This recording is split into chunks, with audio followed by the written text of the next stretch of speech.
Good day, everyone. Huge news. Prize money is returning to World's Toughest Mudder 2021. I've spoken with Kyle. I'm going to bring this video to you. We've got some other details in here as well. And there's a much longer interview with Kyle on the podcast, which is linked below. Really excited to bring this one to you. World's Toughest Mudder. So it is World's Toughest Mudder week, as we know. Typically, we would have made the announcement about the future year event at the brunch.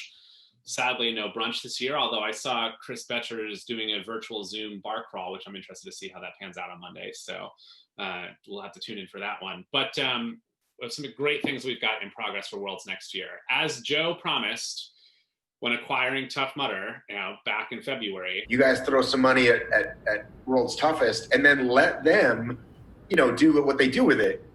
Huge obstacles, big, fun ways to play with it, all that stuff. I know you love to see a guy like Ryan Atkins, and he didn't do it this year because there was no money. No, I'm with you. I think we would definitely bring that element back if we were able to get this deal done the way we'd like to get it done. We are bringing prize money back to World's Toughest Mudder 2021. $10,000 first place, men's and women's. $5,000 second place, $2,500 third place. So I'm tweeting this. I'm tweeting this right now. I'm not supposed to? Huh? I'm not supposed to tweet it right now? $35,000 prize pool, World's Toughest Mudder next year. And with that, we are going to be separating and making a clear distinction between contenders who will be eligible to compete for prize money, and then the open category of people who want to go out and have a good time. We rolled out, as you know, a lot of the big kind of gamification and on-course challenge pieces last year. Most people loved it. People who were competing for the podium didn't love it so much. We got that fixed. So people who are going for the podium will be identified as contenders. You'll have to qualify for it through the same process that you've qualified to be a contender in the past, either through mileage at toughest, or Legionnaire status, or through invitation. And then you will not have access to the on-course gamification side of things. You'll still be able to earn the obstacle bypass bands based on mileage, but you will not be able to do any of the kind of golden carabiner challenges because we want to make sure that we've got a clean competition. Based on bib type. Correct, based on bib type. So okay, I think that's a smart move. Still have access to that. Right. I think that's a great move. I think we learn, right? We live, we learn. Kyle pouring hot sauce down people's pants is not going to be allowed to skip obstacles next year. That is in fact the truth. Although, if you want to come and get hot sauce down your pants just for the thrill of it, that's on you. Sign up for the open weight. I think this is great. I think I'm tingling just thinking about it. So there used to be, you guys had moved to like 3 levels. Elite, contender, and open. Now we're going back to the 2, I guess. Then it'll be contender and open.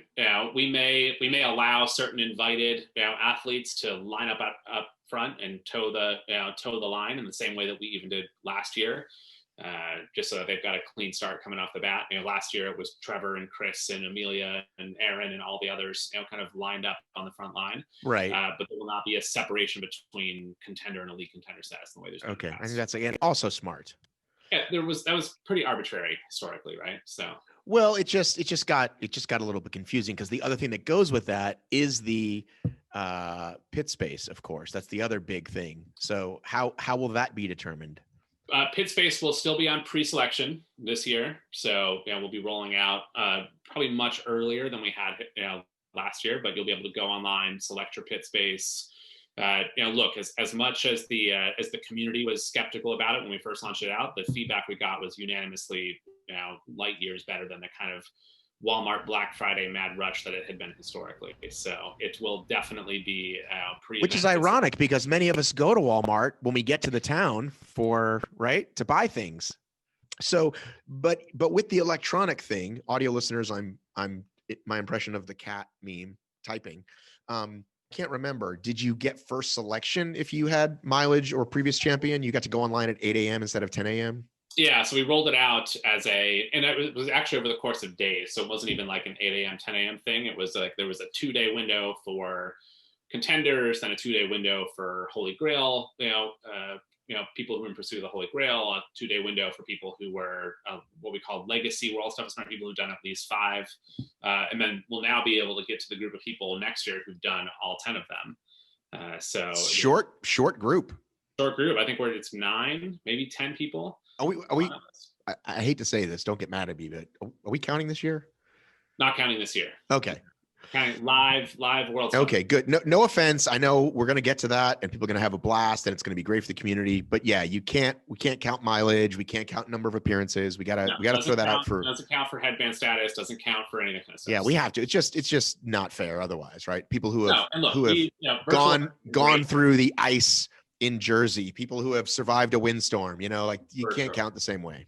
No, virtual events have been great, but we are not down. Like virtual events are not live events, and we are not gonna blur the lines there. Right. So, do you have all 10 memorized? You should have all 10 memorized. People who are. I should, and you should judge me for being a bad CEO and not having all 10 memorized. I might know 3. Pardon? I said I might know 3 off the top of my head.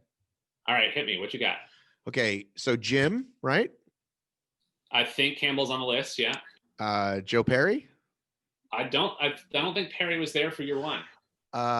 Okay, not Joe Perry, but the other guy. What's his name? Fagan from 3 a.m. Waterfalls. Yeah. Fagan's definitely all of them. Yep. Corinne is not on the list for all 10, but she crewed 1. She's done 9, and she's physically been to all 10. Yeah, she's physically been to all 10, which gets you something. She was pregnant 1 year and crewed for other people. Why can't I think of more? I should be able to think of more. Anne, have you been to all of them? Anne Clifford. I should know this. I should know all 10. Do you know more than some me? of the Four Eyes guys have been to. Oh yeah. What's his name? And the other guy from Four Eyes. Walter and those guys. I think Walter Lyon. Yeah, I think 3 of them have been to all 10, or will have been to all 10 next year. But women though, there's only like 1 woman left, and that's what's her name? I almost said Carol Baskin. Mandy Baskin.